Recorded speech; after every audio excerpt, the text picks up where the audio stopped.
저는 딸이 닫고 들어간 현관문을 바라보고 있었습니다. 발걸음을 떼려는 순간 안에서 사위의 목소리가 들려왔어요. 이번 승진 파티에 너랑 니네 엄마는 올 생각하지 마. 거기 다 대기업 다니는 사람들 뿐인데 너희 모녀가 오면 내 얼굴에 똥칠하는 거야. 여보, 그래도 당신 승진 파티인데. 오기만 해봐. 그날로 너희 모녀는 이 집에서 쑥여나는 거야. 사위가 제 딸과 저를 어떻게 생각하는지 알게 되었습니다. 사위 진호야, 너는 내 딸과 나를 항상 그렇게 생각해왔구나. 대기업에 다니는 사위는 반찬 가게를 하는 제 딸과 저를 항상 부끄러워했어요. 하지만 사위는 몰랐습니다. 자기가 다니는 대명 건설이 누구로부터 시작되었는지, 그리고 제가 그동안 숨겨왔던 비밀을요. 이제 그 비밀을 꺼낼 때가 된 것 같습니다. 설거지, 산책할 때, 잠들기 전 이어서 듣기 편하게 지금 구독만 눌러주세요. 우리네 드라마 극장이 다음 편을 자동으로 챙겨드립니다. 그럼 오늘의 이야기 시작합니다. 들기름 냄새가 손끝에 배어들 때쯤이면 저는 문득 제 손을 들여다보곤 합니다. 주름 사이사이 파고든 나물물이며 양념 자국이며 긴 세월을 살아온 흔적이 고스란히 새겨져 있었죠. 오늘도 딸 수진이가 운영하는 반찬 가게에 나와 일손을 돕고 있었습니다. 엄마, 잠깐 쉬어. 아침부터 계속 서 있었잖아. 수진이가 걱정스러운 눈으로 저를 바라봤습니다. 저는 괜찮다며 손을 내저었어요. 허리가 좀 아프긴 했지만 딸을 돕는다는 마음에 이 정도는 아무것도 아니었습니다. 시금치 다듬는 손을 멈추지 않으면서 슬쩍 휴대폰을 들여다봤습니다. 화면 속 배경사진에는 손주 강희가 환하게 웃고 있었어요. 돌잔치 때 찍은 사진이니 벌써 3년도 더 된 거였죠. 보고 싶었습니다. 그 작은 손으로 제 볼을 만지작거리던 감촉이 옹알이하며 저를 올려다보던 까만 눈동자가 너무나 그리웠어요. 용기를 내어 전화기를 들었습니다. 사위 진호에게 연락하는 건 늘 조심스러웠지만 오늘따라 손주 목소리가 너무 듣고 싶었거든요. 신호음이 3번쯤 울렸을까요? 딸깍 전화가 연결됐습니다. 진호야, 나다. 잘 지냈지? 혹시 우리 강희 목소리 한 번만 들을 수 있을까? 어머님. 차갑게 끊어지는 사위의 목소리에 저는 말을 멈췄습니다. 제가 전에도 말씀드렸죠? 예고 없이 연락하시면 곤란합니다. 불편해요. 곤란하고 불편하다뇨. 손주 목소리 한 번 듣겠다는 게 그렇게 불편한 일인 걸까요? 그래도 잠깐이면 되는데. 강희가 요즘 말은 잘하니? 어머님, 지금 바쁘니까요. 다음부터는 수진이한테 먼저 연락하시고 제가 괜찮다고 하면 그때 하세요. 뚜 일방적으로 끊긴 전화기를 한참 동안 내려다봤습니다. 불편? 그 한 단어가 가슴에 날카롭게 박히더군요. 3년 전 일이 떠올랐습니다. 강희 돌잔치 날 저는 새벽부터 정성껏 미역국을 끓이고 손수 빚은 떡도 준비해 갔었어요. 그런데 행사장에 도착하자마자 사위 진호가 저를 한쪽으로 불렀습니다. 어머님, 오늘 회사 중요한 분들이 많이 오십니다.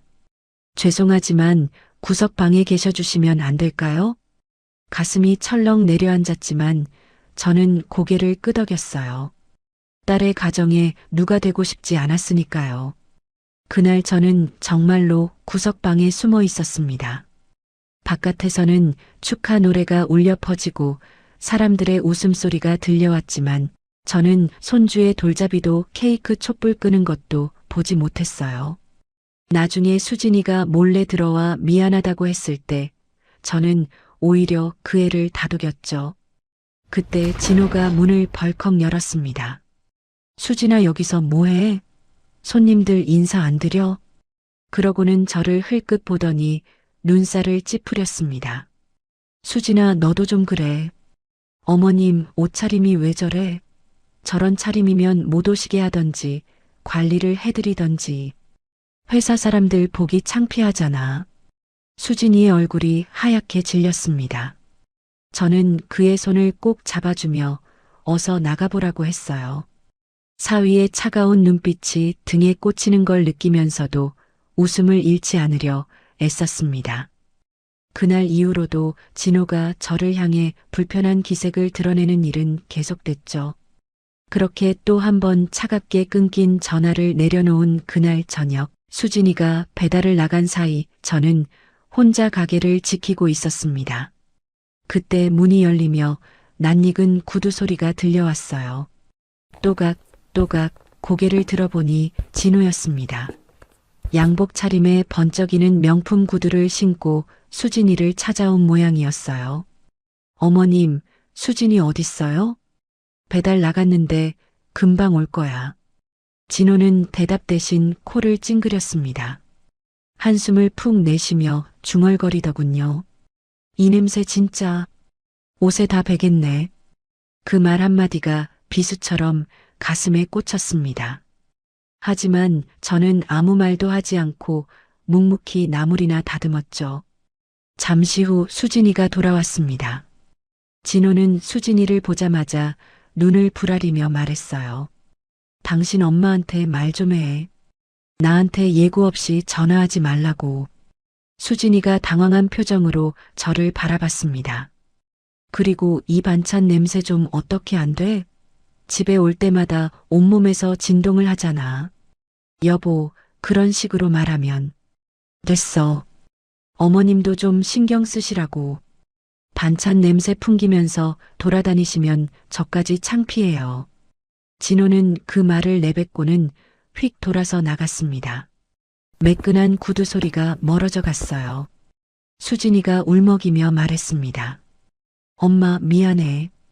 진호 씨가 요즘 승진 때문에 예민해서 그래. 알아. 괜찮다. 저는 딸의 등을 토닥이며 웃어 보였습니다. 하지만 속으로는 피가 마르는 것 같았어요. 내 새끼 귀하게 키우려고 이 손이 문드러지도록 일했는데 이제 와서 그 손에서 나는 냄새가 부끄럽다니. 진호야, 너는 정말 사람의 됨됨이가 그것밖에 안 되는 거냐? 들기름 냄새 가득한 제 손을 내려다봤습니다. 주름지고 거칠어진 이 손으로 딸을 키웠건만 사위 눈에는 그저 창피한 것으로밖에 보이지 않는 모양이었습니다. 가게 안에 정막이 내려앉았고 저는 말없이 시금치를 다듬었습니다. 손끝에서 나물물이 흘러내렸지만 그게 눈물인지 나물즙인지 알 수가 없었어요. 며칠 뒤 반찬 가게에서 콩나물을 다듬고 있을 때였습니다. 수진이가 화난 얼굴로 저에게 다가왔어요.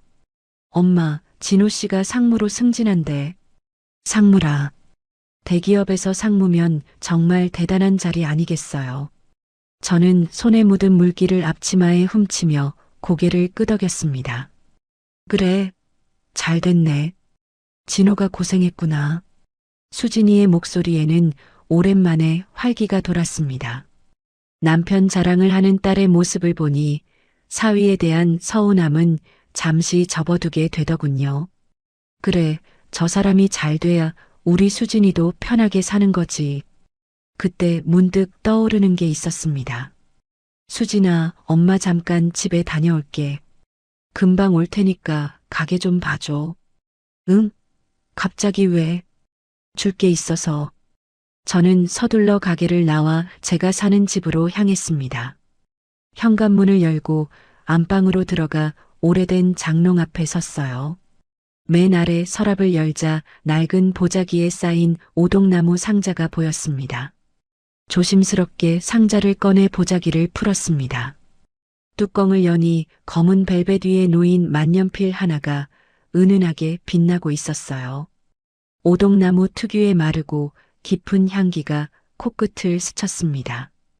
이 만년필은 제가 40년 넘게 간직해온 물건이었습니다. 함부로 꺼내본 적도 없고 누구에게 보여준 적도 없었죠. 하지만 오늘만큼은 이걸 사위에게 주고 싶었어요. 승진 축하도 할 겸 앞으로 우리 수진이 잘 부탁한다는 마음을 담아서요. 저녁이 되어 수진이네 집을 찾아갔습니다. 초인종을 누르자 수진이가 문을 열어주었고 거실에는 진호가 소파에 앉아 텔레비전을 보고 있더군요. 어머님 오셨어요? 진호가 건성으로 인사를 건넸습니다. 저는 신발을 벗고 조심스럽게 거실로 들어갔어요.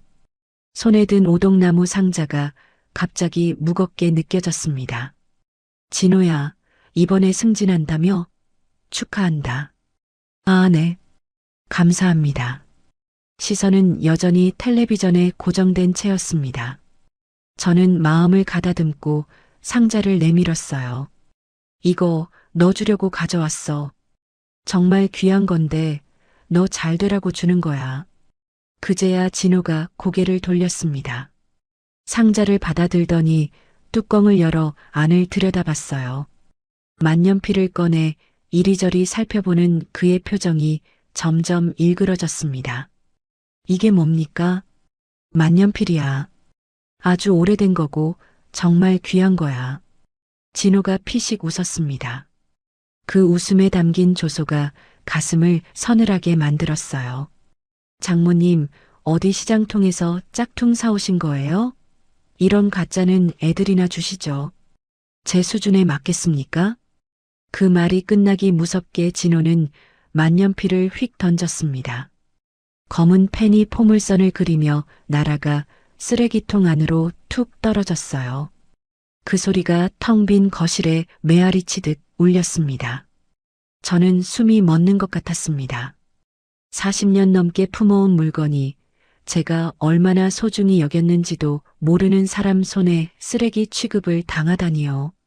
수진이가 화들짝 놀라 쓰레기통으로 달려갔습니다.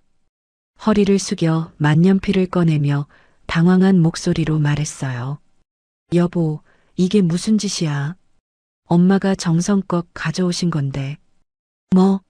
정성? 진호가 벌떡 일어났습니다. 그의 얼굴에는 짜증과 경멸이 뒤섞여 있었어요. 당신 엄마는 왜 저렇게 궁상 맞아? 시장에서 주워온 것 같은 걸 들고 와서 귀한 거라고? 내 체면 좀 생각해달라고. 수진이의 손에서 만년필이 덜컥 떨어질 뻔했습니다. 딸의 얼굴이 창백하게 질려가는 게 보였어요. 저는 입술을 꽉 깨물었습니다.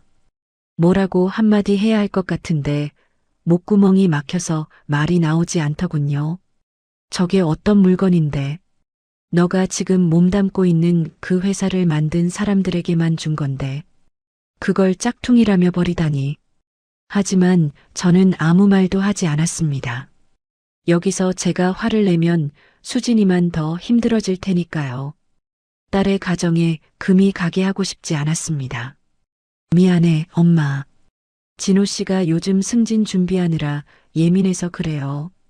수진이가 황급히 만년필을 주어 제 손에 쥐어주며 말했습니다. 눈가가 붉어진 딸을 보니 가슴이 찢어지는 것 같았어요. 아니다, 괜찮아. 내가 생각이 짧았네. 저는 억지로 웃어 보이며 만년필을 도로 상자에 넣었습니다. 진호는 이미 다시 소파에 앉아 텔레비전을 보고 있더군요. 마치 방금 일어난 일이 아무것도 아니라는 듯이. 그래, 나갈게. 수진아, 너무 무리하지 마. 현관문을 나서는데 다리에 힘이 풀리는 것 같았습니다. 엘리베이터를 기다리며 손에 든 상자를 내려다봤어요.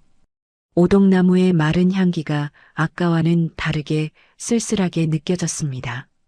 쓰레기통에 툭 떨어지던 그 소리가 귓가에서 떠나지 않았습니다. 사위의 조소 어린 목소리도 창백하게 질린 수진이의 얼굴도 자꾸만 떠올랐어요. 내가 뭘 바랐던 걸까?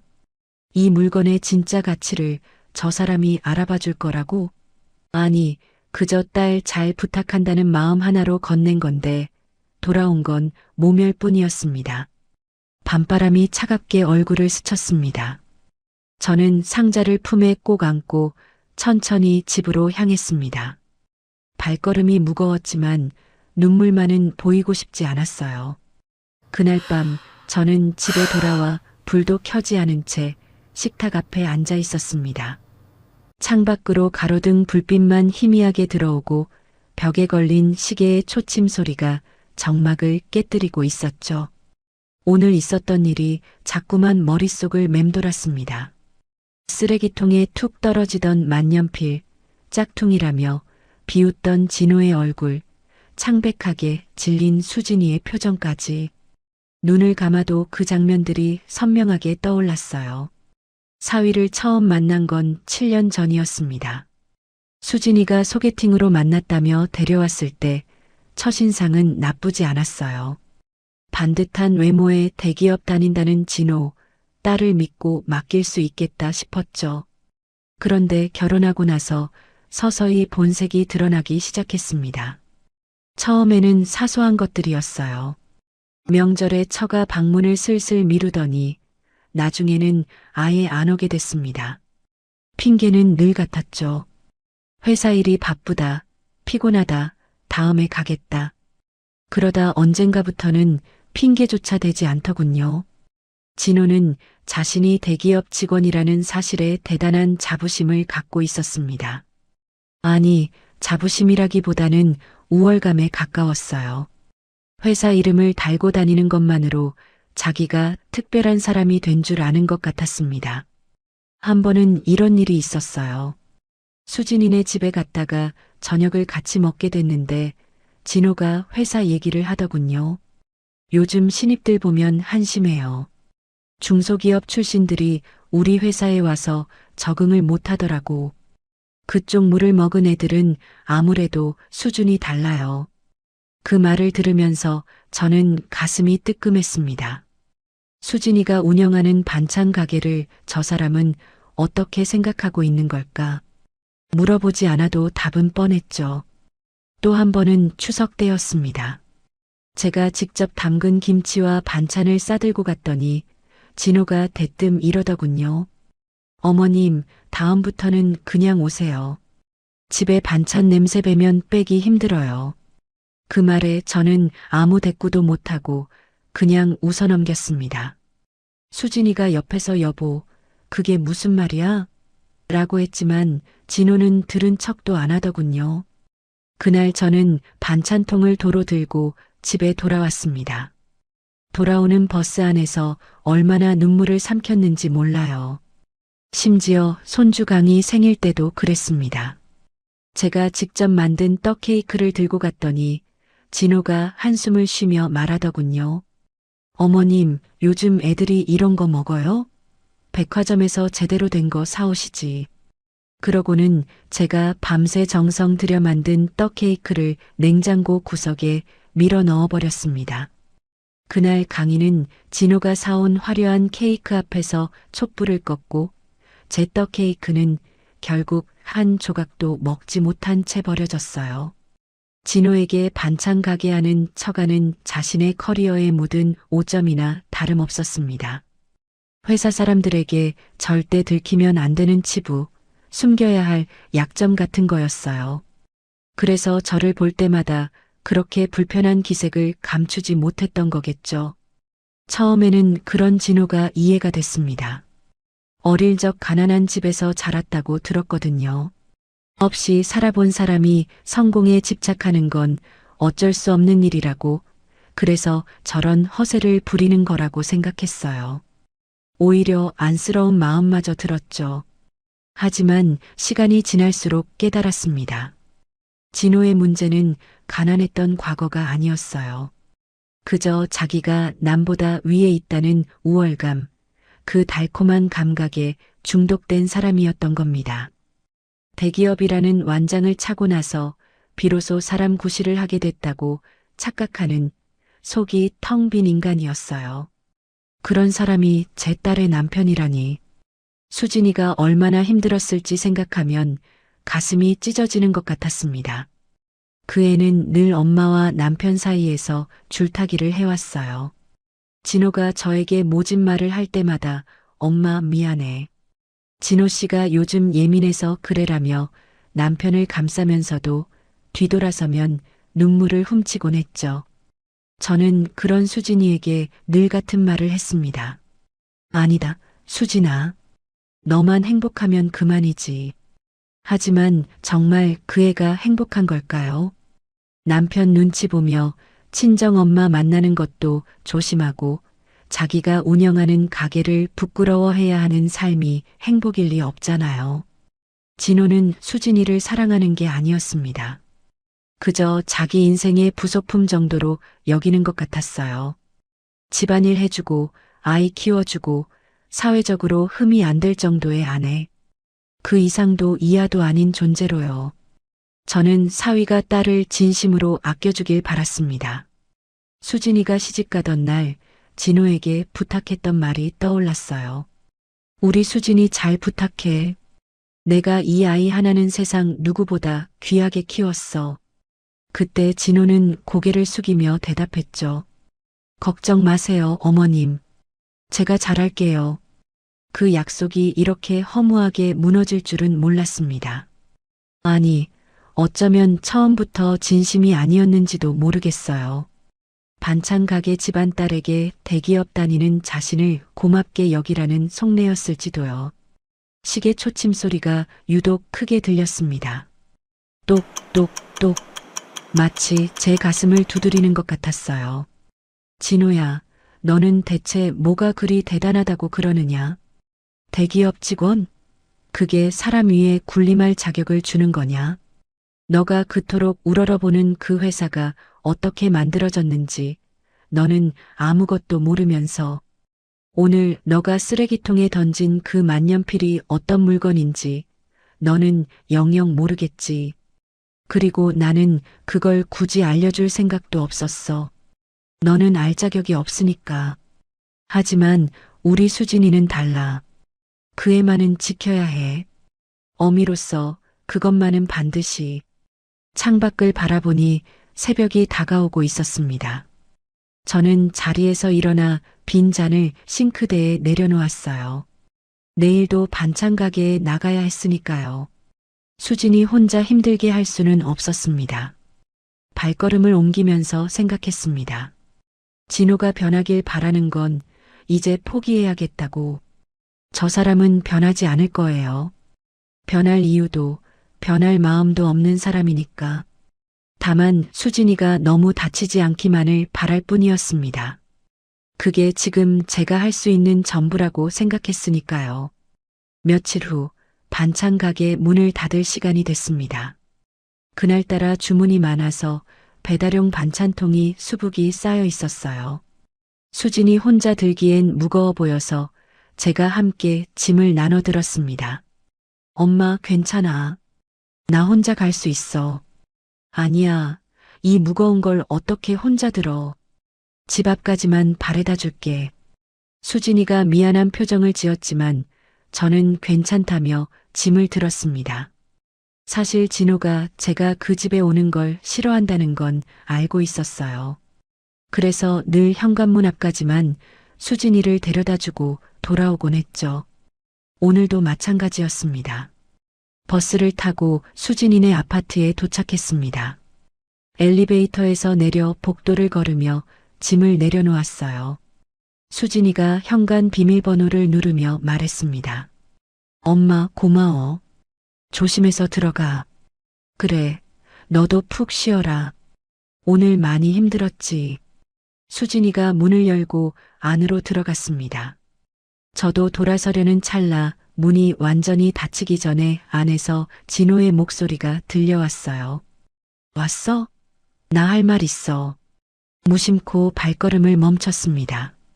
문틈 사이로 새어나오는 진호의 목소리가 예사롭지 않았거든요. 뭔가 심상치 않은 기운이 느껴져서 저도 모르게 귀를 기울이게 됐습니다. 이거 봐. 회사에서 승진 파티 초대장이 왔어. 바스락거리는 종이 소리가 들렸습니다. 아마 초대장을 펼치는 소리였겠죠. 와, 진짜? 승진 파티도 해주는 거야? 역시 대기업은 다르구나. 수진이의 목소리에는 기대가 묻어 있었습니다. 남편의 승진을 진심으로 기뻐하는 아내의 마음이 느껴졌어요. 하지만 바로 이어진 진호의 말에 그 기대는 산산이 부서졌습니다. 근데 당신은 오지 마. 뭐? 가족 동반이 원칙이긴 한데 당신은 부끄러우니까 오지 말라고. 회사 사람들이 내 와이프가 반찬 가게 한다는 거 알면 내가 얼마나 창피하겠어. 저는 숨이 멎는 것 같았습니다. 문 앞에 서서 차마 발걸음을 떼지 못했어요. 여보, 그래도 승진 파티인데 대기업 임원들이 모이는 자리에 당신 같은 여자가 어울려? 다른 상무 부인들은 전부 명문대 출신이거나 집안 좋은 사람들이야. 다 하나같이 대기업 다니고 있고 거기서 당신이 뭐라고 소개해? 반찬 가게 사장이요? 진호의 목소리에는 조롱과 경멸이 가득했습니다. 제 딸을 향해 저런 말을 내뱉다니 손이 부들부들 떨려왔어요. 그리고 니네 엄마한테도 승진 파티 올 생각하지 말라고 해. 혹시라도 그 노인네가 거기 나타나면 너랑 니네 엄마는 쫓겨나는 거야.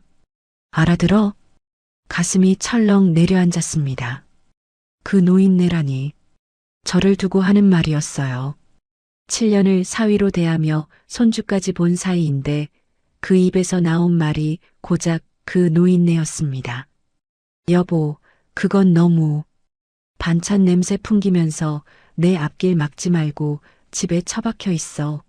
내가 여기까지 오는데 얼마나 힘들었는지 알아? 당신이랑 당신 엄마 때문에 내 커리어 망칠 수는 없어. 진호의 고함이 복도까지 울려 퍼졌습니다.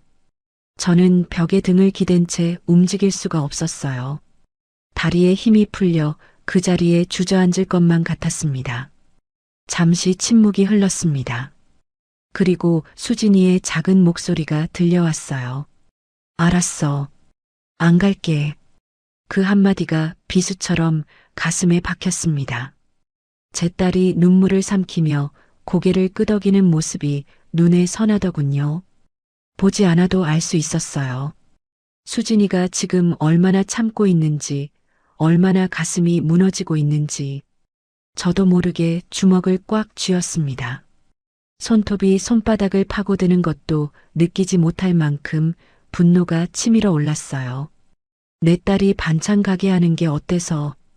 그 손으로 새벽부터 밤까지 일하며 네 놈 뒷바라지를 했는데 네가 출장 간다고 할 때 도시락 싸주고 야근한다고 할 때 따뜻한 국 끓여놓고 기다리던 게 누군데 이제 와서 그 냄새가 네 성공을 가로막는다고?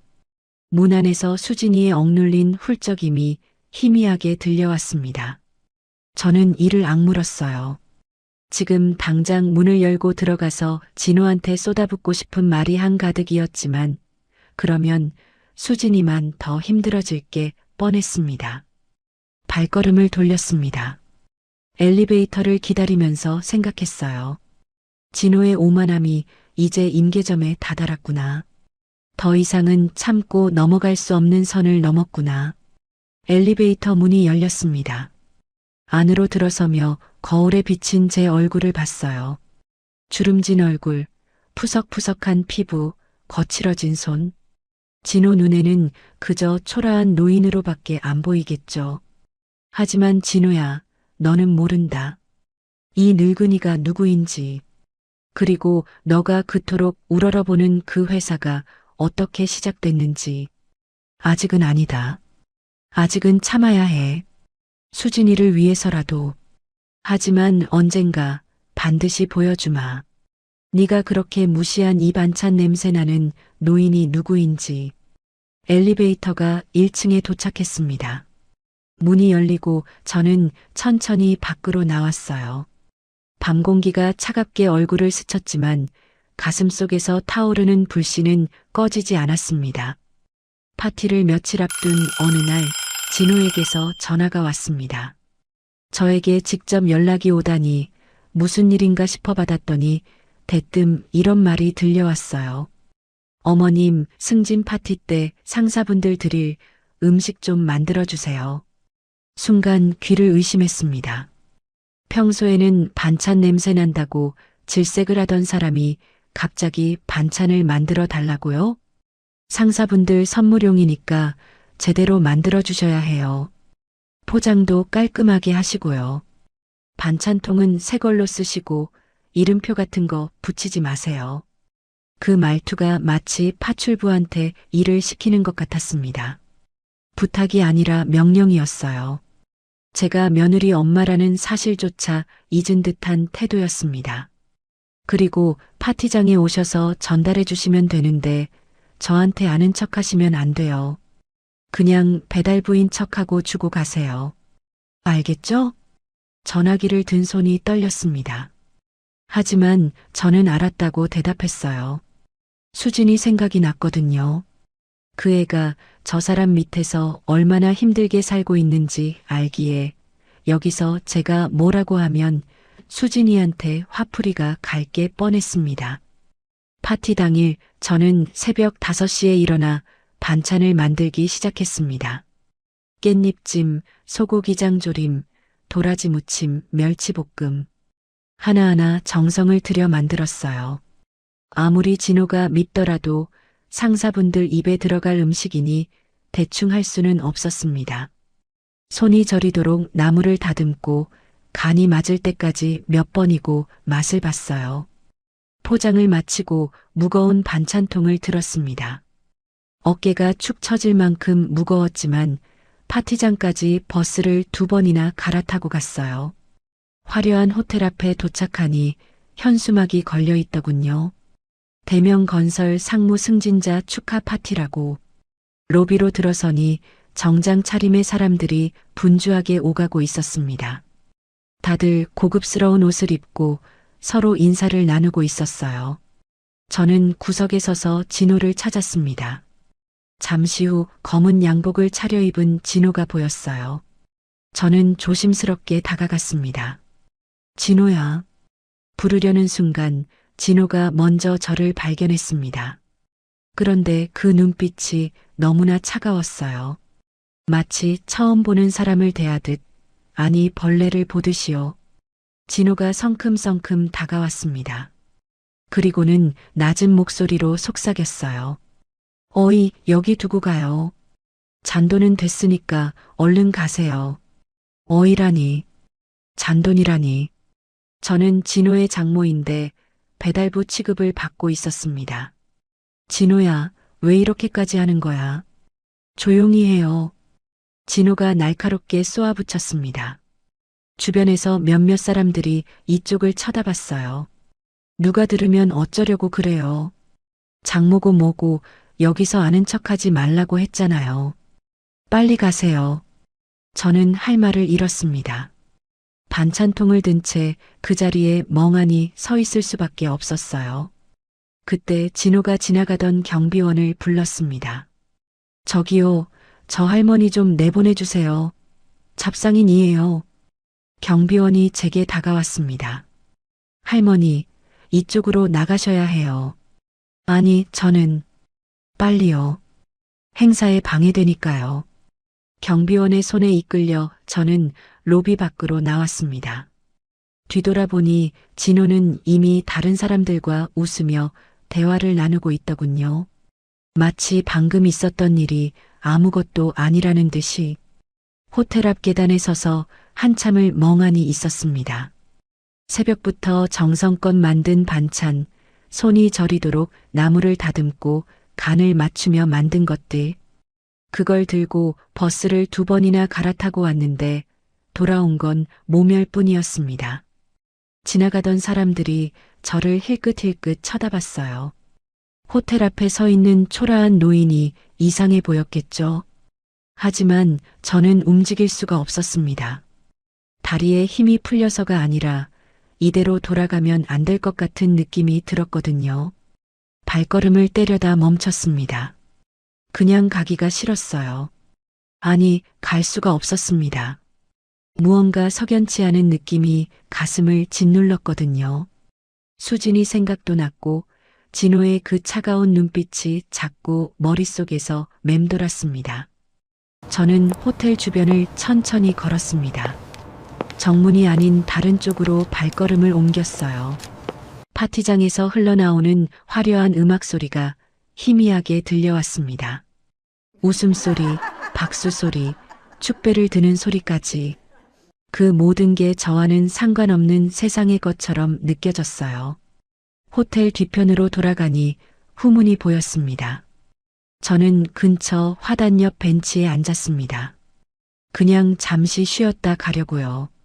네가 오늘 상사들한테 바친 그 반찬이 진호야. 내가 새벽부터 일어나 만든 거다. 네가 그토록 창피해하는 이 반찬 냄새나는 손으로 말이야. 하지만 두고 보자. 언젠가 이 반찬이 네 인생의 마지막 만찬이 될 거다. 차가운 밤바람이 볼을 스쳤습니다. 저는 반찬통을 무릎 위에 올려놓고 호텔 뒷문을 바라봤어요. 안에서 새어나오는 불빛과 웃음소리가 멀게만 느껴졌습니다.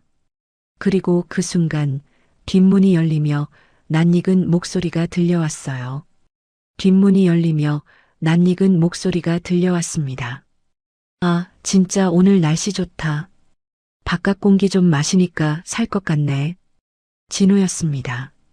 동료로 보이는 남자 2명과 함께 나왔더군요. 세 사람은 웃고 떠들기 시작했어요. 저는 화단 옆 벤치에 앉은 채 움직이지 않았습니다. 어두운 곳이라 그들 눈에 띄지 않았거든요. 그냥 일어나서 가려고 했어요. 그런데 진호의 다음 말에 발이 얼어붙고 말았습니다. 최상무, 오늘 부인 안 왔어? 가족 동반이라며. 동료가 진호에게 물었습니다. 진호가 피식 웃었어요. 아, 제 아내요? 수준이 안 맞아서 안 데려왔어요. 심장이 덜컥 내려앉았습니다. 수준이 안 맞다니. 제 딸을 두고 하는 말이었어요. 수준이 안 맞아? 무슨 뜻이야? 말 그대로요. 여기 다른 상무님 부인들 보세요. 다들 명문대 나왔거나 집안 좋은 분들이잖아요. 다 대기업 다니고 계시고, 근데 제 아내는. 진호가 한숨을 쉬며 말을 이었습니다. 반찬 가게를 해요. 지하상가에서. 그런 여자를 어떻게 데려와요? 창피해서 원. 다른 상무 부인들이 제 아내 보면 뭐라고 할 것 같아요? 동료들이 어색하게 웃었습니다. 진호는 아랑곳하지 않고 계속 떠들어댔어요. 친한 분들이니 말씀드리는데요. 제 처가요? 솔직히 내 인생의 오점이에요. 장모는 반찬 가게에서 일하는 늙은 노인이고 아내는 거기 사장이에요. 사장이라고 해봤자 상가 구석 10평짜리. 웃기지 않아요? 저는 갑자기 분노가 치밀었어요. 하지만 자리를 뜰 수가 없었습니다. 저 인간이 대체 어디까지 말할지 끝까지 들어야 했거든요. 그래도 결혼한 지 꽤 됐잖아. 자식도 있고. 그래서요. 상무되면 정리할 생각이에요. 정리라는 말에 귀가 번쩍 뜨였습니다. 설마, 정리? 이혼한다는 거야? 네. 더 높은 집안이랑 연을 맺어야죠. 이제 상무인데 처갓집 때문에 더 이상 발목 잡히긴 싫어요. 저도 이제 비슷한 사람들하고 가정을 꾸려야죠. 진호가 들고 있던 종이컵은 바닥에 던지고 신발로 밟아 찌그러뜨렸습니다. 그 모습이 마치 제 딸의 인생을 발로 짓밟는 것처럼 보였어요. 솔직히 제 아내는 파출부랑 다를 게 없어요. 집안일이나 하고 애나 보고. 그게 전부예요. 거기에 처갓집까지 저러니까 답이 없죠. 동료 중 한 명이 머뭇거리며 말했습니다. 야, 그래도 그렇게 말하면. 뭐가요? 사실인데. 하여간 상무 자리 확실히 굳히면 바로 이혼 서류 들이밀 거예요. 양육권이야 알아서 가져가라고 하면 되고. 저는 온몸이 떨리기 시작했습니다. 이게 사람이 할 소리인가. 7년을 같이 살고 아이까지 낳은 아내를 정리한다고? 소모품처럼? 내 딸을, 내 소중한 새끼를 정리해? 손이 저절로 주머니 속 핸드폰을 더듬었습니다. 떨리는 손가락으로 녹음 버튼을 눌렀어요. 핸드폰이 미세하게 진동하며 녹음이 시작됐습니다. 근데 이혼하면 재산 분할 같은 거 복잡하지 않아? 그건 걱정 없어요. 그냥 위자료 조금 주고 내보내면 돼요. 사실 저희 집 명의가 장모 명의기는 한데 잘 둘러대서 가져와야죠. 저희처럼 대기업에서 직장 생활을 해본 사람들이 아니라 세상 물정 아무것도 몰라요. 진호가 태연하게 말했습니다. 마치 물건을 처분하듯이요. 처가에서 뭐라 안 해? 뭐려? 그 늙은 장모가 뭘 어쩌겠어요. 반찬 가게나 하는 사람이. 진호가 킥킥 웃었습니다. 제가 오늘 당한 일을 농담거리로 삼고 있었어요. 너무 심한 거 아니야? 에이, 괜찮아요. 저런 사람들은 좀 강하게 대해야 해요. 안 그러면 계속 기어오르거든요. 어차피 곧 남인 사람들인데 뭐. 가슴이 터질 것 같았습니다. 심장이 미친 듯이 뛰었어요. 손에 쥔 핸드폰이 땀으로 미끄러웠습니다. 하지만 손을 떨면서도 녹음만은 멈추지 않았어요. 그나저나 재혼은 생각 있어? 물론이죠. 이번에 거래처 사장님 딸이 있는데 이화여대 나오고 집안도 좋아요. 상무되고 나서 슬슬 작업 걸 생각이에요. 진호가 능글맞게 웃었습니다. 아직 이혼도 안 했는데 벌써 다른 여자를 물색하고 있었어요. 와, 치밀하다 치밀해. 살려면 이 정도는 해야죠. 반찬 가게 처갓집이랑 엮여서 평생 못 올라갈 순 없잖아요. 30년 전의 기억이 떠올랐습니다. 남편이 갑자기 세상을 떠났을 때 수진이는 겨우 5살이었어요. 장례식장에서 아빠를 찾으며 우는 아이를 안고 저는 결심했습니다. 이 아이만큼은 내 손으로 지키겠다고. 그래서 한 발 물러났습니다. 제가 해오던 일들, 제가 쌓아온 것들을 내려놓고 저는 수진이 곁에 남았어요. 남들은 제가 미쳤다고 했습니다. 왜 그 좋은 걸 놓냐고, 아깝지 않냐고. 하지만 저는 후회하지 않았어요. 큰 결정이 필요할 때만 잠깐 얼굴을 비추고 나머지 시간은 오직 딸만 바라보며 살았습니다. 수진이가 행복하면 그걸로 됐다고, 그것만이 제 삶의 전부라고 생각하며요. 그런데 지금 그 딸이 저 인간에게 소모품 취급을 당하고 있어요. 정리 대상이라니. 내 새끼가. 진호와 동료들이 다시 안으로 들어갔습니다. 문이 닫히고 나서야 저는 벤치에서 일어났어요. 다리가 후들후들 떨렸지만 마음은 오히려 차갑게 가라앉았습니다. 핸드폰 화면을 봤습니다. 녹음 시간이 5분 14초를 가리키고 있었어요. 저는 정지 버튼을 누르고 파일을 저장했습니다. 다시 한번 재생해서 제대로 녹음됐는지 확인했어요. 진호의 목소리가 선명하게 들렸습니다. 그래, 정리라는 게 뭔지 내가 직접 보여주마. 진호야, 너는 오늘 네 무덤을 네 입으로 판 거다. 하지만 아직은 아니었습니다. 지금 당장 들어가서 진호의 멱살을 잡고 싶었지만 그러면 안 됐어요. 더 확실하게, 더 철저하게 끝장을 내야 했습니다. 저는 다시 벤치에 앉았습니다. 밤바람이 차갑게 얼굴을 스쳤지만 가슴속에서는 차가운 불꽃이 타오르고 있었어요. 수진아, 조금만 기다려라. 엄마가 반드시 너를 지켜줄게. 저 못된 놈한테서 반드시. 그때 주머니 속 핸드폰이 울렸습니다. 수진이었어요. 전화를 받자마자 수진이의 목소리가 들려왔습니다. 엄마, 나야. 수진아? 이 시간에 웬일이야? 엄마, 그래도 남편 승진 파티니까 근처에서 꽃만 주고 오려고. 그 정도는 괜찮겠지? 저는 가슴이 철렁 내려앉았습니다.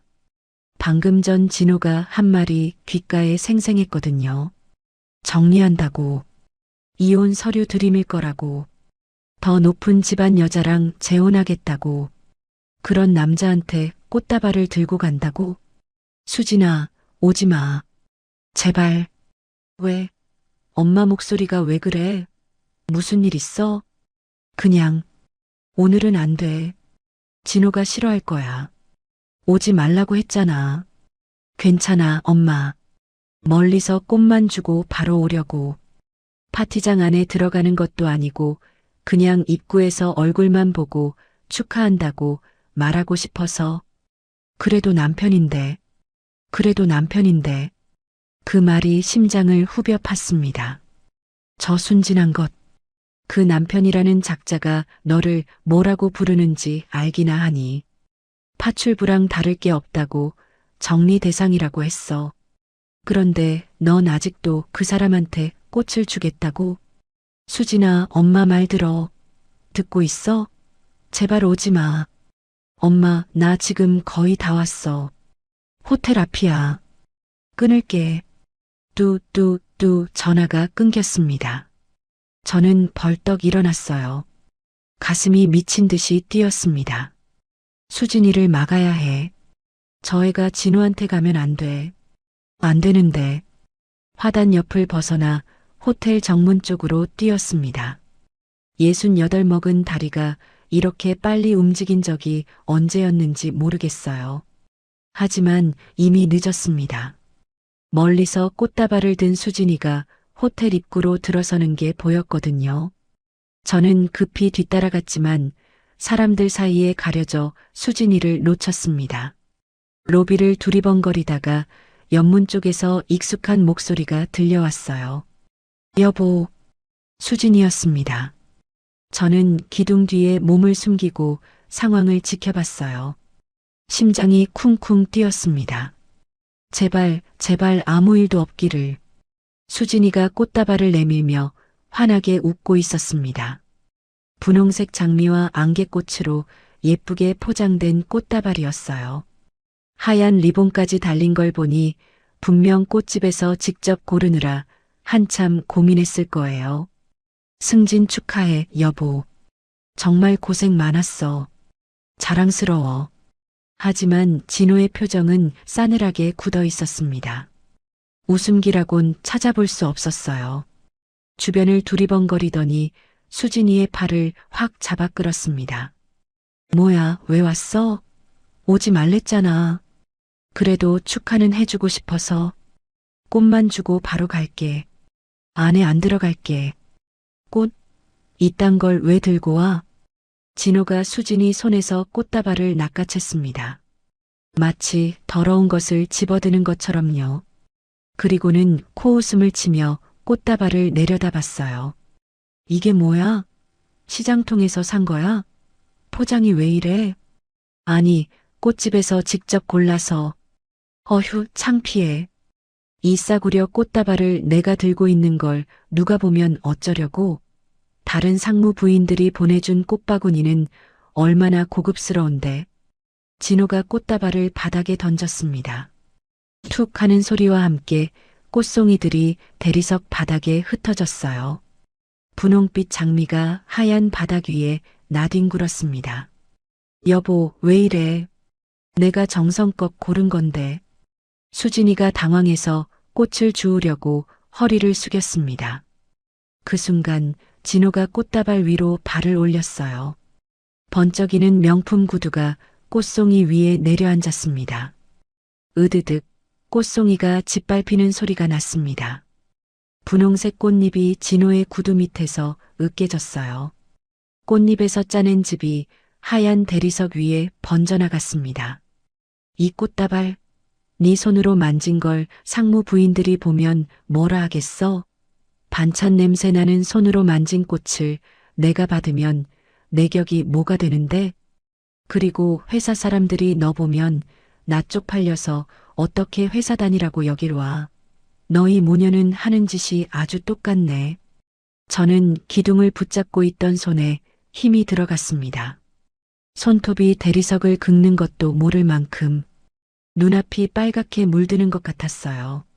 여보, 나 그냥 축하해주고 싶었을 뿐이야. 미안해, 내가 잘못했어. 수진이가 고개를 숙였습니다. 잘못한 게 없는데 사과를 하고 있었어요. 남편한테 꽃을 선물하는 게 무슨 잘못이라고. 축하? 네가 나한테 해줄 수 있는 축하가 뭔데? 네 주제를 알아야지. 진호가 목소리를 높였습니다. 주변에 있던 몇몇 사람들이 이쪽을 쳐다봤어요. 수군거리는 소리가 들렸습니다. 하지만 진호는 아랑곳하지 않았어요. 오히려 더 거세게 몰아붙였습니다. 반찬 가게 여자 주제에 어딜 기어와? 내가 몇 번을 말해야 알아들어? 집에 처박혀 있으라고 했지. 수진이의 얼굴이 하얗게 질렸습니다. 입술이 파르르 떨리고 있었어요. 눈가가 벌겋게 달아올랐습니다. 오지 말라고 했지? 근데 왜 와? 네가 여기 오면 내가 얼마나 창피한지 알아? 내 커리어에 먹칠을 하고 싶어? 미안해. 나는 그냥 뭐? 그냥 나 망신 주려고 온 거지.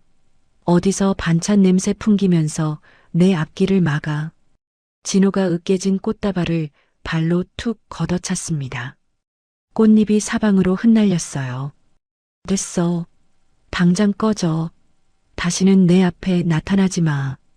진호가 손을 휘저었습니다. 마치 파리를 쫓듯이요. 수진이가 비틀거리며 뒷걸음질 쳤어요. 눈에서 눈물이 뚝뚝 떨어지고 있었습니다. 저는 더 이상 참을 수가 없었습니다. 당장 뛰어나가서 진호의 멱살을 잡고 싶었어요. 아니, 딱이라도 한 대 때리고 싶었습니다. 하지만 다리가 움직이지 않았어요. 아니, 움직이면 안 됐습니다. 지금 나가면 수진이만 더 창피해질 테니까. 더 큰 망신을 당할 테니까. 뭘 봐? 다들 뭘 보냐고. 진호가 주변 사람들에게 소리쳤습니다. 사람들이 고개를 돌렸어요. 진호는 으깨진 꽃다발을 한 번 더 밟고는 양복 소매를 털며 파티장 안으로 사라졌습니다. 마치 더러운 것을 털어내듯이요. 수진이가 바닥에 쪼그려 앉았습니다. 그리고 떨리는 손으로 흩어진 꽃잎을 줍기 시작했어요. 으깨진 꽃송이, 찢어진 포장지, 꺾인 줄기. 그걸 하나하나 주우며 수진이의 어깨가 들썩이기 시작했습니다. 흐느끼는 소리가 들렸어요. 작고 가느다란 울음소리. 아무도 없는 복도에서 내 딸이 바닥에 앉아 울고 있었습니다. 으깨진 꽃잎을 움켜쥔 채로, 고개를 숙인 채로. 저는 그 모습을 보며 눈물이 흘러내렸습니다. 가슴이 찢어지는 것 같았어요. 아니, 찢어지는 게 아니라 불에 타는 것 같았습니다. 눈에서 흘러내리는 게 눈물인지 피인지 모를 지경이었어요. 30년 전 남편이 갑자기 세상을 떠났을 때 겨우 5살 배기 수진이를 안고 장례식장에 서 있던 그날이 떠올랐습니다. 대명건설. 제가 맨손으로 일궈낸 회사였어요. 29에 시작해서 40이 되기 전에 업계 5손가락 안에 드는 건설사로 키워냈죠. 하지만 남편이 떠나고 저는 선택해야 했습니다. 아빠 없는 아이라는 소리 듣지 않게 수진이를 키우는 것. 그게 제 첫 번째 우선순위였어요. 그래서 회사를 전문 경영인에게 맡기고 한 발 물러났습니다. 주요 결정만 내리고 나머지는 믿을 수 있는 사람들에게 맡겼어요. 그렇게 대명건설의 회장 자리는 30년째 공석으로 비워졌습니다. 그리고 제 정체를 철저히 숨겼습니다. 내가 대명건설 창립자라는 사실이 알려지면 내 딸을 노리는 사람들이 생길 게 뻔했거든요. 돈 때문에, 회사 때문에 수진이에게 접근하는 사람들. 그런 자들에게서 내 딸을 지키려면 평범한 엄마로 사는 수밖에 없었어요. 그렇게 30년을 살았습니다. 수진이가 행복하면 그걸로 됐다고. 그 애가 웃으면 저도 웃을 수 있다고.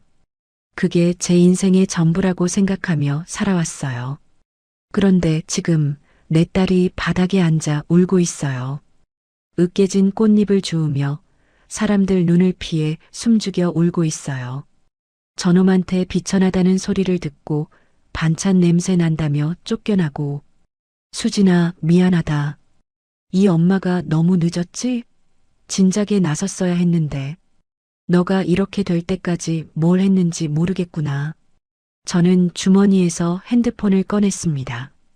손이 떨렸지만 저장해둔 번호를 찾아 통화 버튼을 눌렀어요. 신호음이 2번 울리고 전화가 연결됐습니다.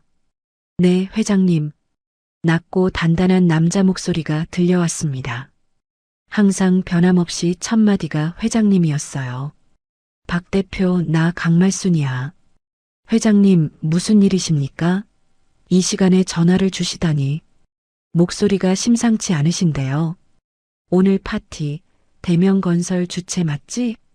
네, 그렇습니다. 상무 승진 축하 파티입니다. 저는 바닥에 앉아 울고 있는 수진이를 바라봤습니다.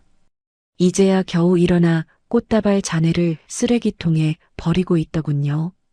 어깨가 축 처진 채로 고개를 숙인 채로 저 뒷모습이 얼마나 처량해 보이는지 저는 낮게 가라앉은 목소리로 말했어요.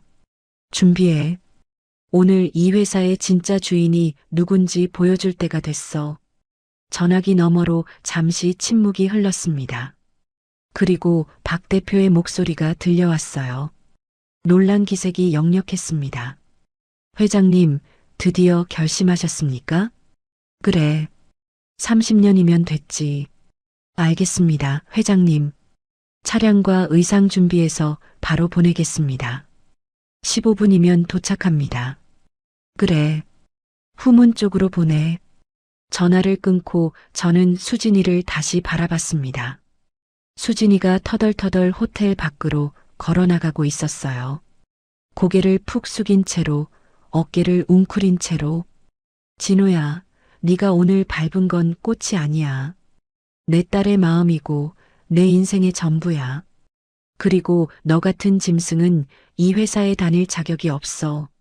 30년간 숨겨왔던 것들이 있어. 네가 그토록 올라가고 싶어 하던 그 자리, 네가 그토록 우러러보던 그 회사, 그게 어디서 시작됐는지 오늘 똑똑히 보여주마. 저는 후문 쪽으로 발걸음을 옮겼습니다. 15분 후 검은색 승용차 한 대가 소리 없이 다가와 제 앞에 멈춰 섰어요. 뒷문이 열리며 검은 양복을 입은 남자가 내렸습니다.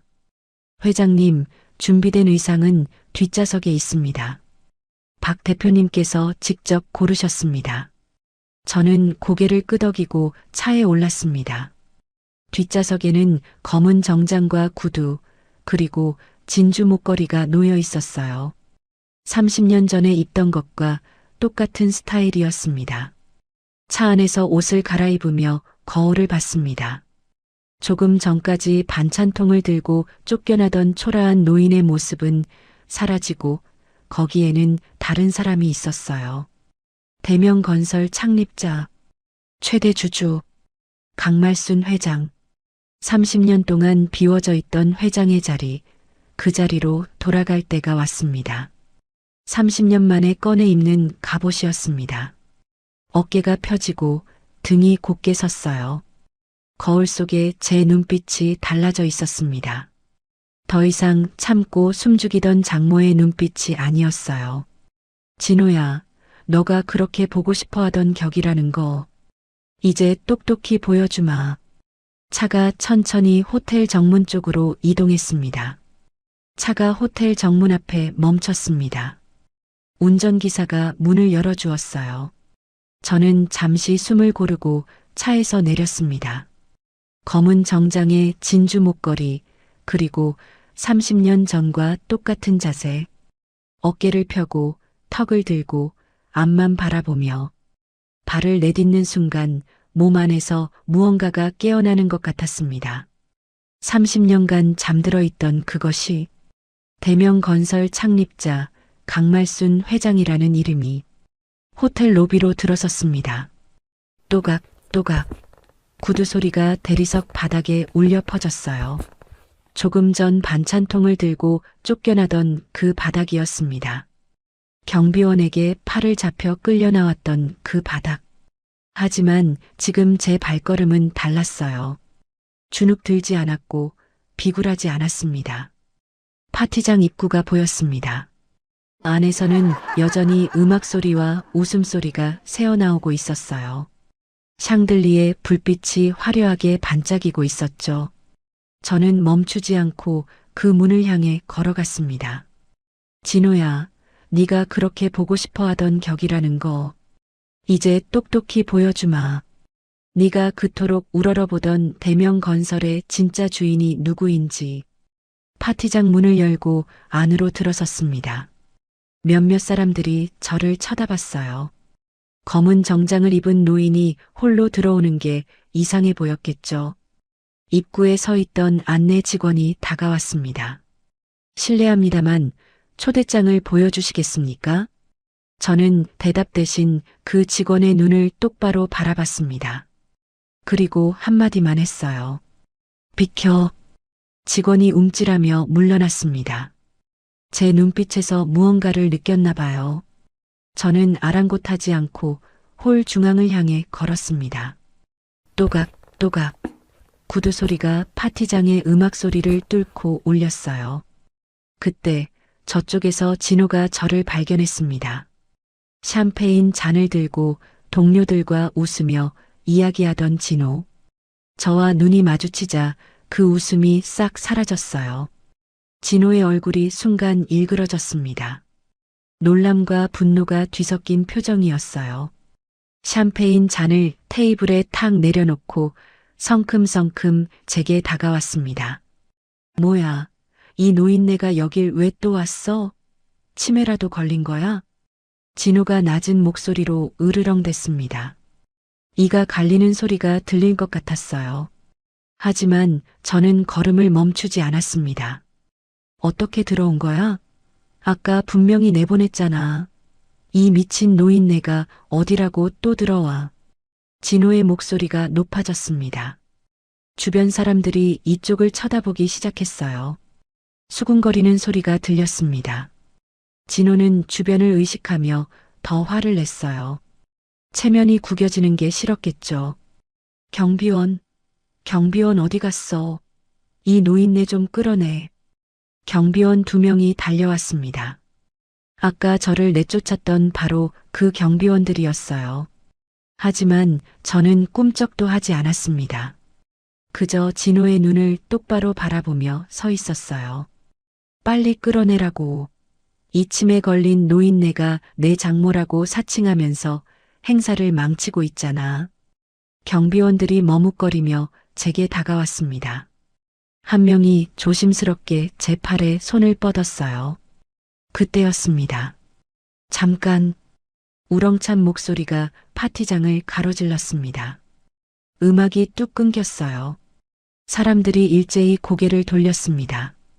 홀 저쪽 끝에서 한 남자가 급히 달려오고 있었어요. 검은 양복에 은빛 머리카락, 50대 중반의 단단한 체구, 대명건설의 박진성 대표였습니다. 박 대표가 사람들을 해치며 달려왔습니다. 숨을 헐떡이며 저 앞에 도착했어요. 그리고는 푹 90도로 허리를 숙였습니다. 파티장 한복판에서 수백 명의 시선이 쏠린 가운데 대명건설의 대표이사가 이름 모를 노부인 앞에 허리를 꺾었습니다.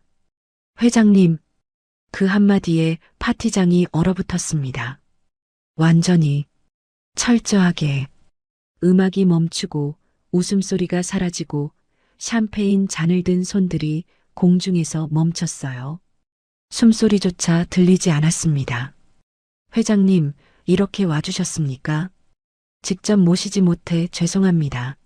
미리 연락을 주셨으면 제가 직접 모시러 왔을 텐데. 박 대표가 고개를 든 채 말했습니다.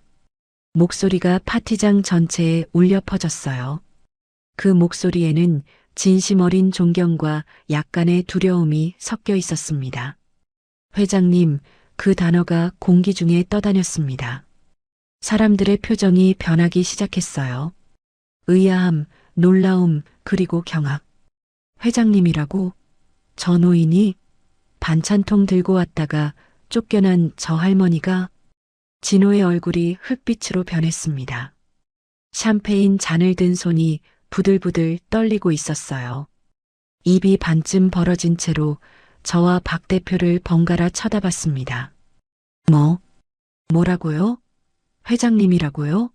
저희 회장 자리는 30년째 공석이라고 들었는데 진호가 더듬거리며 물었습니다. 목소리가 갈라졌어요. 박 대표가 천천히 몸을 일으키며 진호를 바라봤습니다. 그 눈빛이 차가웠어요. 최상무, 이분이 누구신지 정말 모르겠나? 박 대표가 저를 가리키며 말했습니다. 그리고 파티장 전체를 둘러보며 목소리를 높였어요. 마이크가 없어도 홀 끝까지 들릴 만큼 또렷한 목소리였습니다. 이분은 대명건설 창립자이시자 최대 주주이신 강말순 회장님이시다. 40년 전 맨손으로 이 회사를 세우신 분이야. 술렁술렁. 파티장이 동요하기 시작했습니다. 수군거리는 소리가 파도처럼 퍼져나갔어요. 창립자라고? 강말순 회장? 그 전설에? 살아계셨어? 은퇴하신 줄 알았는데 저분이 회장님이셨다고? 아까 경비원이 끌어낸 분 아니야? 최상무 장모님이 회장님이었어? 저는 묵묵히 서서 사람들의 반응을 지켜봤습니다. 30년 만에 듣는 그 이름. 강말순 회장. 제 이름이었어요. 대명건설을 세우고 키우고 업계 5손가락 안에 들게 만든 사람. 그 이름이 다시 이 공간에 울려 퍼지고 있었습니다. 진호가 휘청거렸습니다. 얼굴이 백지장처럼 하얗게 질려 있었어요. 손에 들고 있던 샴페인 잔이 바닥에 떨어져 산산조각 났습니다. 거짓말이죠? 이게 무슨... 말도 안 돼. 거짓말? 저는 처음으로 입을 열었습니다. 목소리가 낮고 차가웠어요. 30년간 숨기고 있던 목소리. 회장으로서의 목소리. 진호야, 내가 그동안 널 속인 건 미안하게 생각한다. 딸의 행복을 위해 정체를 숨긴 것뿐이었으니까. 하지만 저는 한 발짝 앞으로 나섰습니다. 진호가 움찔하며 뒤로 물러났어요. 네가 나를 미친 노인네라고 부른 것. 특히 내 딸을 비천하다고 짓밟은 것. 그건 용서할 생각이 없어. 진호의 무릎이 후들거리기 시작했습니다. 회장님. 아니, 어머님. 제가... 어머님? 저는 피식 웃었습니다. 웃음 속에 서늘함이 배어 있었어요. 조금 전까지 나를 치매 걸린 노인네라고 부르던 사람이 이제 와서 어머님이고 회장님이야? 경비원 시켜서 끌어내라고 하던 사람이? 박 대표가 옆에서 거들었습니다. 목소리에 분노가 섞여 있었어요. 회장님, 이자가 회장님을 치매 걸린 노인네라고 불렀습니까? 그래. 방금 이 자리에서 수백 명이 보는 앞에서 박 대표의 얼굴이 굳어졌습니다. 그리고 진호를 향해 몸을 돌렸어요. 최진호 씨, 당신이 대명건설 창립자를 치매 걸린 노인네라고 불렀다? 이 회사를 세우신 분을? 저는 몰랐습니다. 정말 몰랐어요. 누가 알았겠습니까? 진호가 다급하게 손을 흔들었습니다. 목소리가 갈라지고 떨렸어요. 하지만 아무도 그 변명에 귀 기울이지 않았습니다. 저는 천천히 파티장을 둘러봤습니다. 화려한 샹들리에 아래 정장을 차려입은 사람들이 저를 바라보고 있었어요. 임원들, 부장들, 그리고 오늘의 주인공이어야 할 상무 승진자들. 모두가 숨을 죽이고 저를 지켜보고 있었습니다. 이 회사가... 저는 낮은 목소리로 말을 시작했습니다. 파티장이 쥐 죽은 듯 조용해졌어요. 내가 40년 전에 맨손으로 일궈낸 이 회사가 사람 귀한 줄 모르는 자들을 키우는 곳이었구나. 저는 진호를 똑바로 바라봤습니다. 박 대표? 예, 회장님. 이자가 오늘 이 파티에서 무슨 짓을 했는지 아나?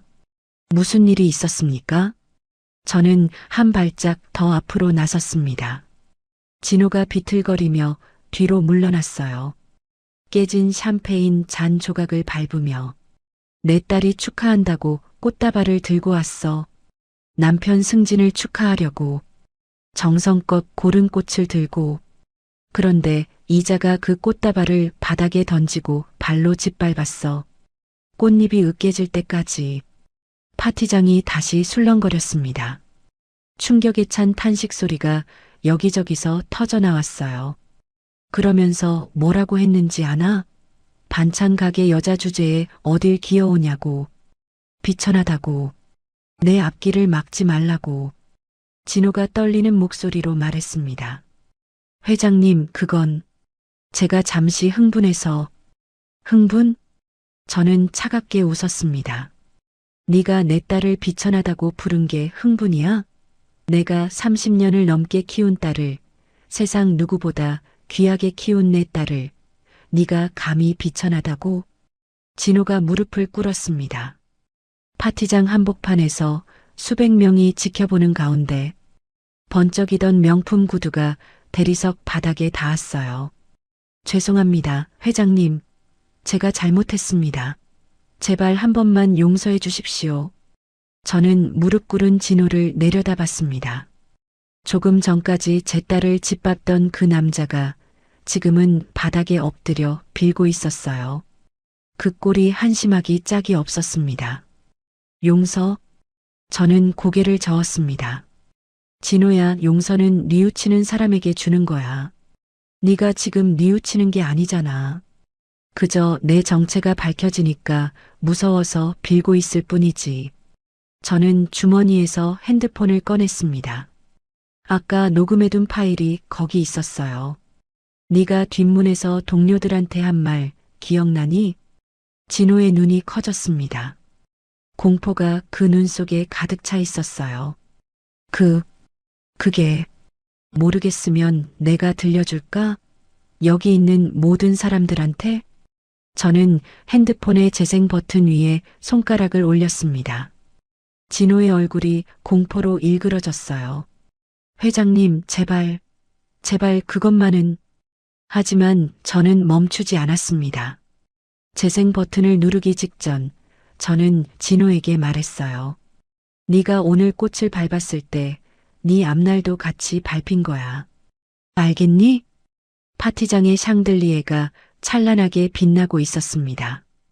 그 빛 아래서 30년 만에 돌아온 창립자가 무릎 꿇은 사위를 내려다보고 있었어요.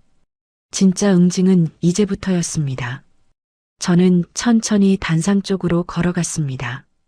박 대표가 재빨리 앞서가며 길을 열어줬어요. 사람들이 모세의 기적처럼 양옆으로 갈라졌습니다.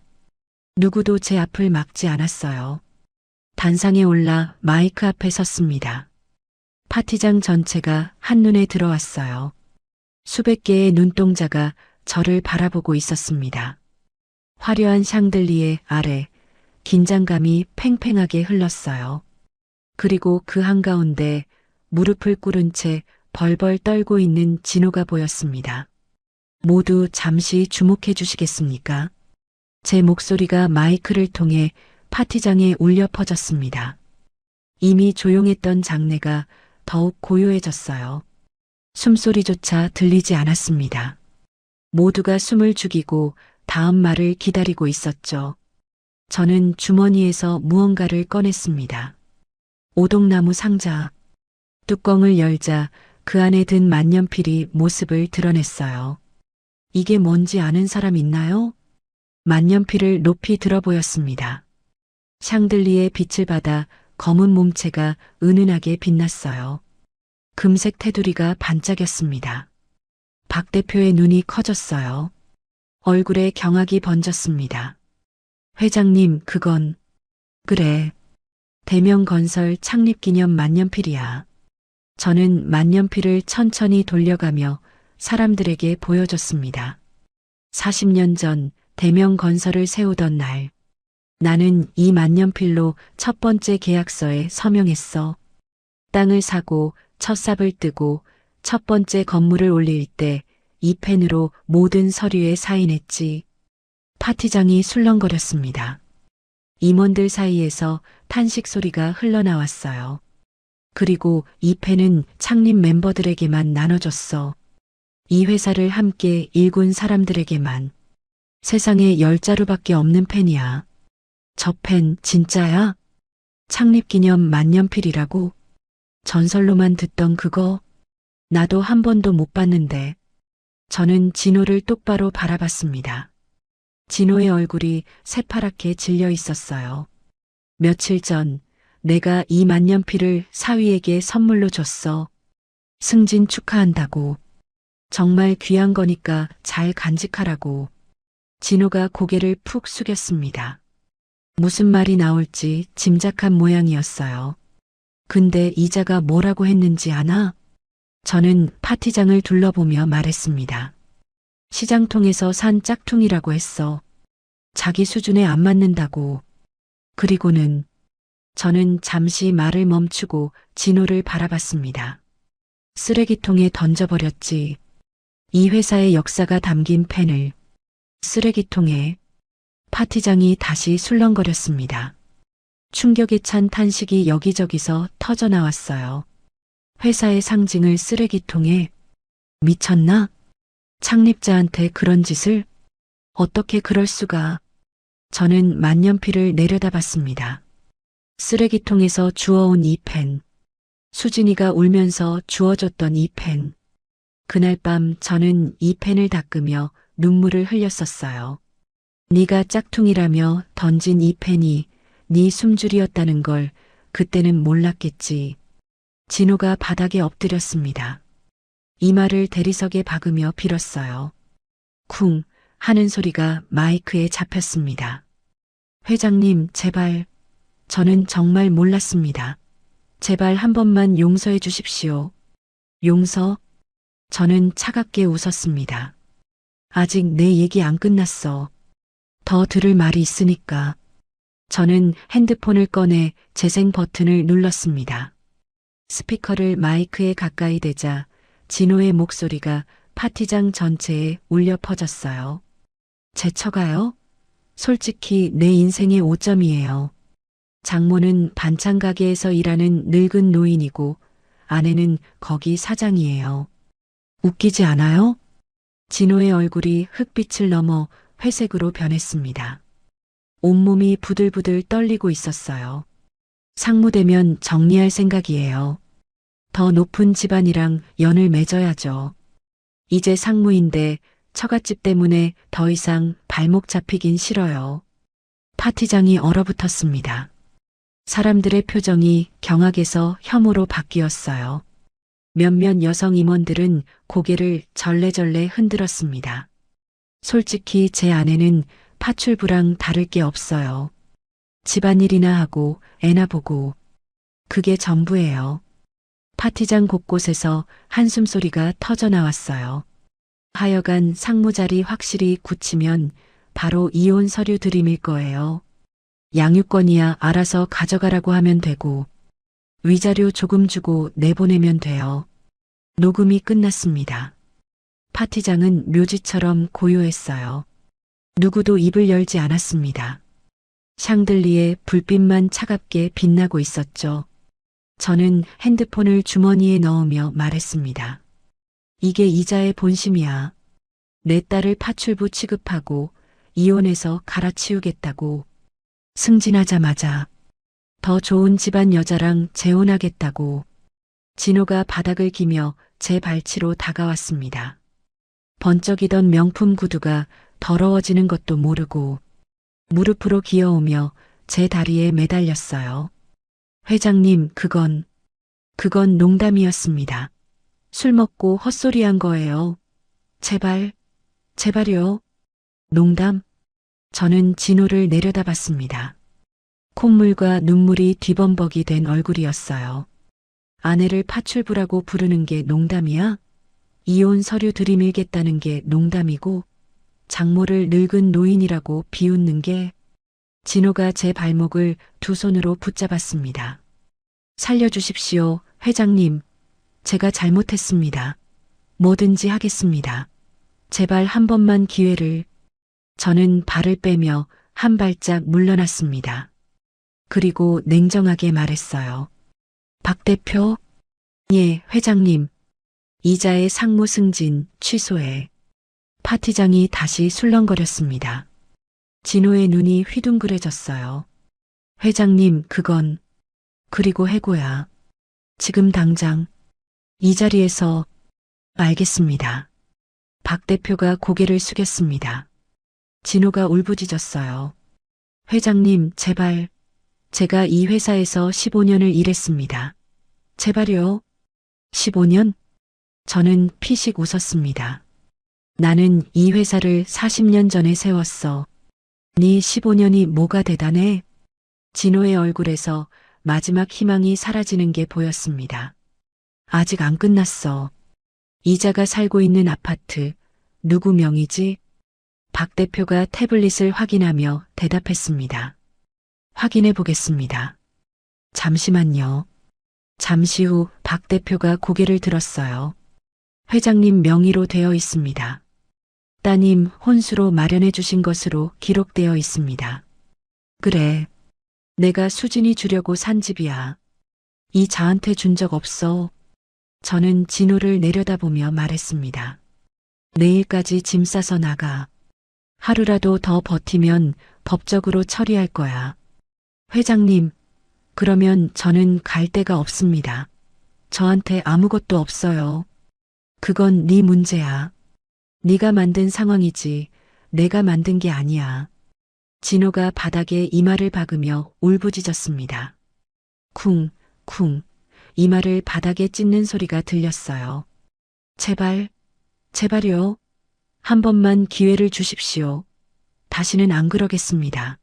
수진이한테 잘할게요. 이제 와서?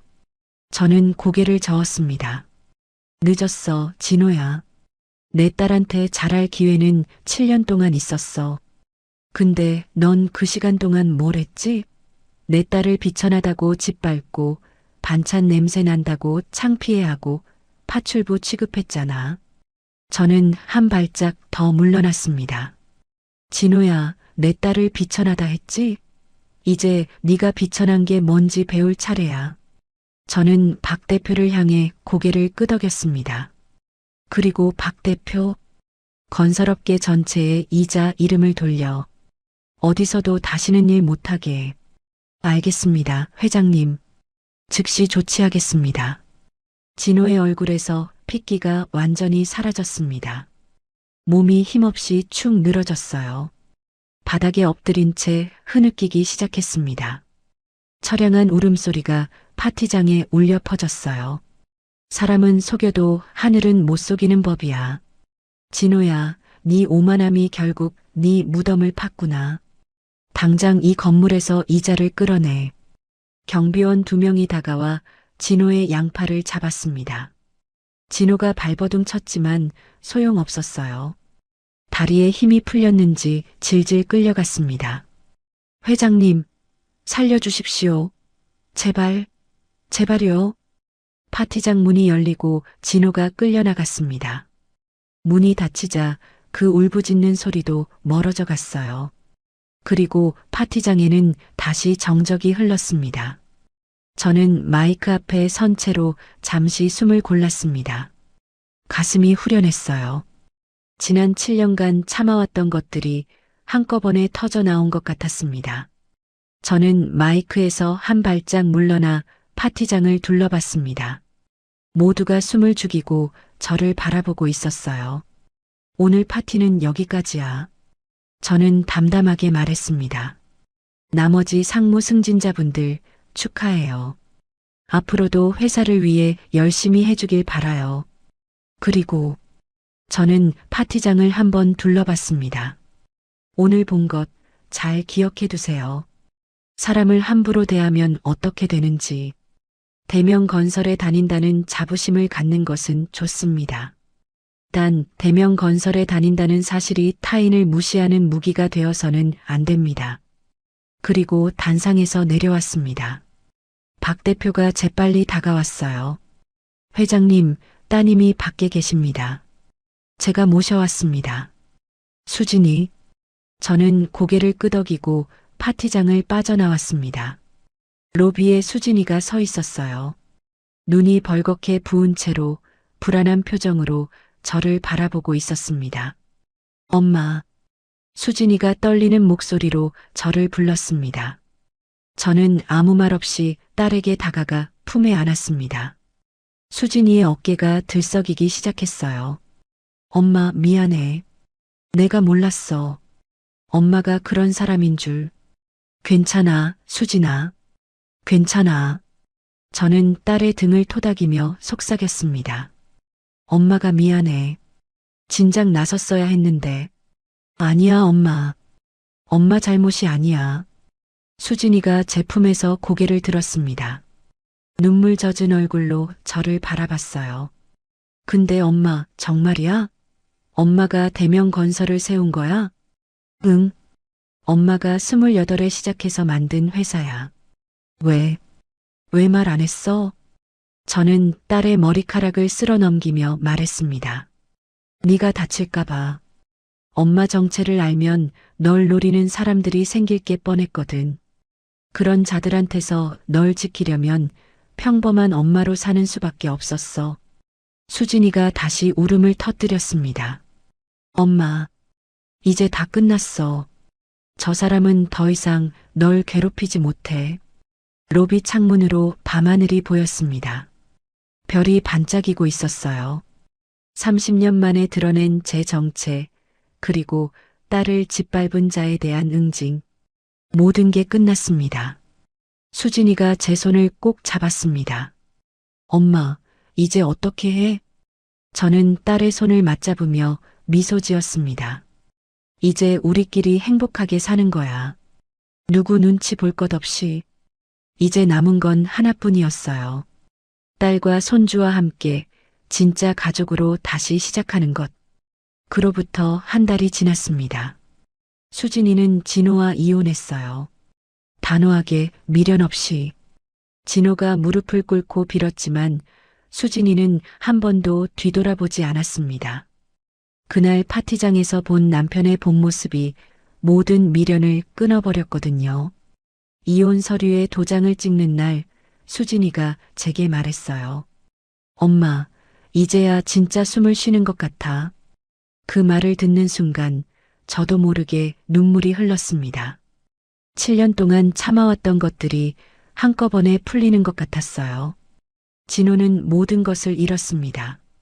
직장도, 집도, 가족도, 건설업계 어디에서도 그를 받아주지 않았어요. 박 대표가 철저하게 손을 썼거든요.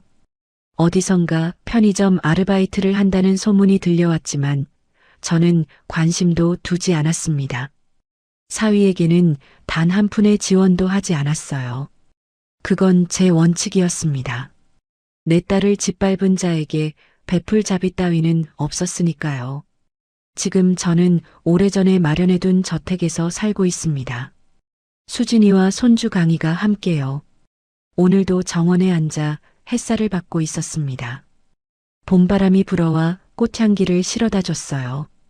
장미며 튤립이며 정원 가득 꽃들이 피어 있었습니다. 할머니, 작은 발소리와 함께 강희가 뛰어왔습니다. 품에 안기는 손주의 온기가 따뜻했어요. 할머니, 이거 봐. 내가 그린 거야. 강희가 도화지를 내밀었습니다. 거기에는 세 사람이 손을 잡고 있는 그림이 그려져 있었어요. 할머니, 엄마, 그리고 강희. 어머, 우리 강희 그림 실력이 늘었네. 저는 손주의 머리를 쓰다듬으며 웃었습니다. 강희가 환하게 웃으며 정원으로 뛰어갔어요. 나비를 쫓으며 깔깔거리는 웃음소리가 정원에 퍼졌습니다. 수진이가 음료수를 들고 나왔습니다. 제 옆에 앉으며 말했어요. 엄마, 여기 살아도 되는 거야? 이렇게 큰 집에서? 당연하지. 원래 넣어주려고 마련해둔 집이야.